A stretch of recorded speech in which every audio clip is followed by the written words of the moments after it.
আসসালামু আলাইকুম। আসলে খুব কষ্ট থেকে এই ভিডিওটা করা। আত্মীয় স্বজনরা ফোন দিয়েই হচ্ছে গিয়ে বলে যে আসলে টাকার বিষয়টা, আসলে আমাদেরকে কেন টাকার মেশিন হিসেবে তারা দেখে।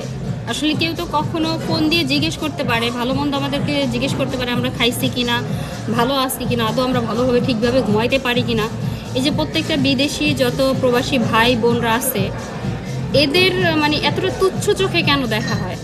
আসলে এরা তো এক একটা হীরার টুকরার চাইতো দামি। এই যে প্রবাসী যেই ভাই বোনরা আমরা আসছি, এরা এক একটা হচ্ছে গিয়ে হীরার চাইতেও দামি। এই জিনিসটা বাংলাদেশের মানুষগুলো কেন বোঝে না? কেন বোঝে না? মনে করে আমরা টাকার মেশিন, টাকা দাও টাকা দাও টাকা দাও, শুধু টাকার গান।